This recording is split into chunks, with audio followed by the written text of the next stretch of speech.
Hey, English 111. Miss Brewer checking in for your week 6 video lecture. And this week you guys are writing the rough draft of your literary analysis paper.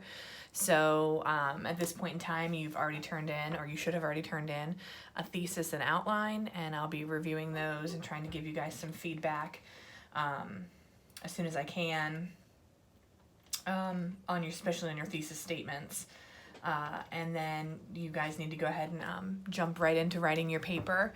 So you're going to submit your rough draft of your paper at the end of the week. I give you guys tons of resources for writing your paper. Please use all of them, okay? So start at the beginning here. Look at your literary analysis MLA presentation, because this explains my expectations of your literary analysis paper. So it's imperative that you know that. I'm just going to go through it really quickly to make sure there's nothing I want to add on your video. Okay, so your papers are to be in MLA format. That's 25% of your grade right there, the format. That's expected that you're going to have 1-inch margins all the way around, Times New Roman 12-point font, double space your entire paper. Your before and after should be set to 0. You should have a header at the top of every page that is your last name and page number, and you should use the header function to insert that. Your heading is the first page only, and that has your name, my name, the class, and the date in the proper format. Your title needs to be centered with no special fonts, no underlining, no anything, okay? Unless you're utilizing the title of the play, that would be in italics, because play titles go in italics. But the title of the paper itself should not have anything special. Your paragraphs need to be indented. You guys are analyzing the literature. In your thesis statement, you should address either how or why the author is doing something. So if I'm going to argue that Lorraine Hansberry uses the dreams of the Younger family to illustrate the struggles of African Americans during that time period, that's great. That's a great statement. Now, why does she do it, or how does she do it? Okay, so she does it through the dreams. Does that make sense? You have to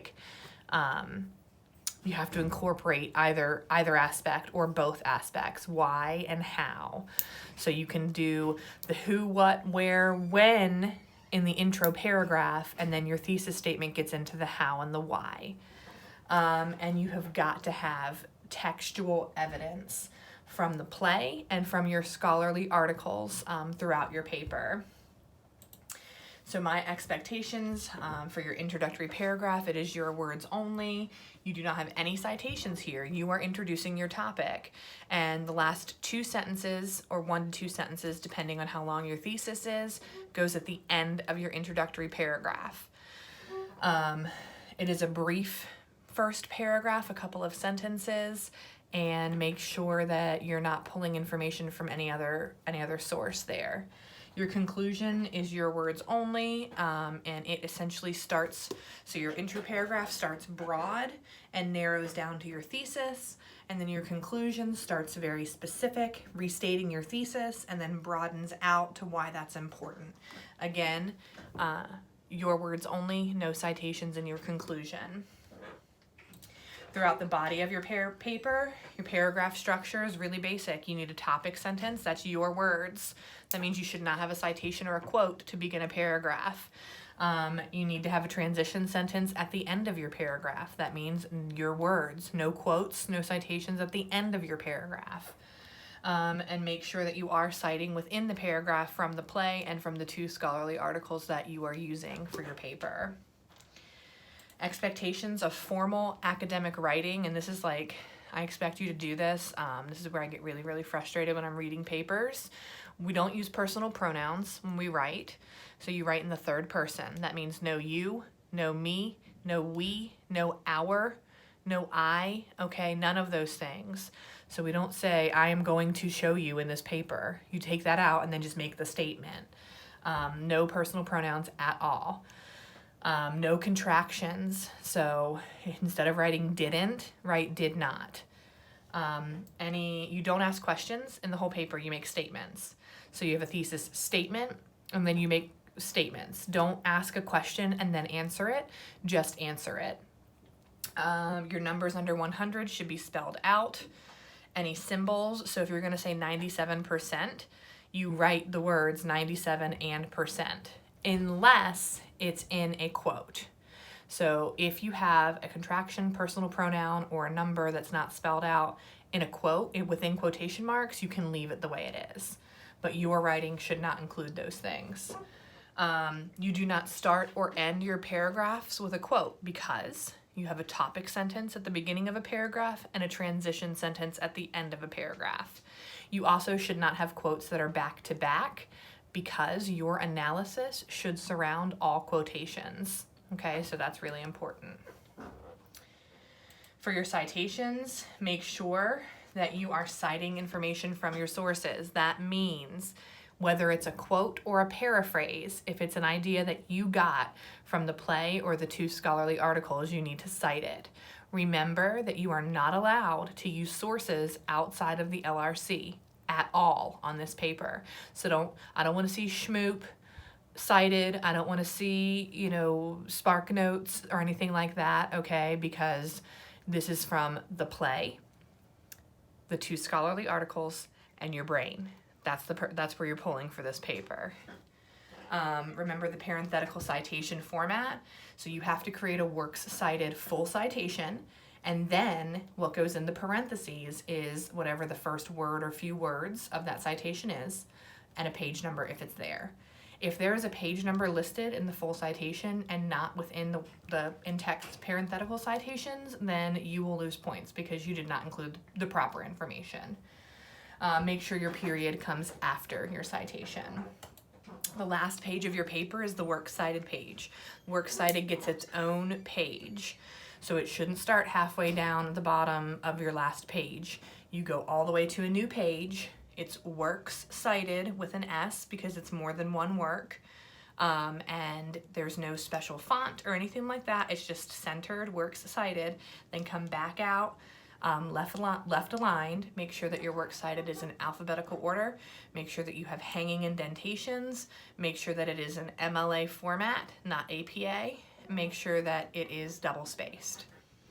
So those are my expectations for the paper format wise. Then you see that I have a video about writing introductory paragraphs. I have a PDF that helps you write a great introductory paragraph. I have a video that helps you with organizing your essay and a PDF that helps you to organize your essay with graphic organizers. I have a link for in-text citations, a sample works cited page, a sample paper. Utilize all of these resources. Make sure you put the work in now. This is a 25% of your grade, so it's really important that you do a good job on the paper. When you sit down to write your paper, what I suggest you have is your outline and lots of notes. So quotations and notes from the play, from your articles, and then you get to work. Writing your introductory paragraph to start, and then follow your outline. What is your first main point? Write about that. What is your second main point? Write about that. Okay, so that's how you should be organizing your paper. You do have a journal this week. You always have a journal for your attendance assignments, and if you're not doing your journals, then you're being marked absent, and if you miss 2 in a row, you can get dropped from the course. So it's important that you're doing those. I know they're not like hugely weighted, but they're very important for being marked present. Okay, I want to talk to you guys about how your rough draft peer edit forum is going to work, because it can be confusing for some people. So what you need to do by Sunday at 11:55 p.m. is you need to click open the forum, and then you will add a new discussion. When you add the new discussion, the title is your name and paper or whatever. Okay, so if that was me, Siobhan Brewer, Raisin in the Sun paper, okay? Then I'm going to choose a file. So I'm saving my paper in a Microsoft Word. Has to be Microsoft Word. A Microsoft Word document. I will choose that file. I will upload it. And I might say, here's my paper or whatever in the post. And then I post it, okay? And then after I've created that thread, I go back and I see what other threads there are. okay? So if you're the first person, you might have to wait and go back and check, but you go back to the forum and then you open up another peer's thread, okay? So if I was going in, I posted mine, maybe I'm going in and I'm gonna open up, I don't know, Mike Brown's thread, right? Open Mike Brown's thread.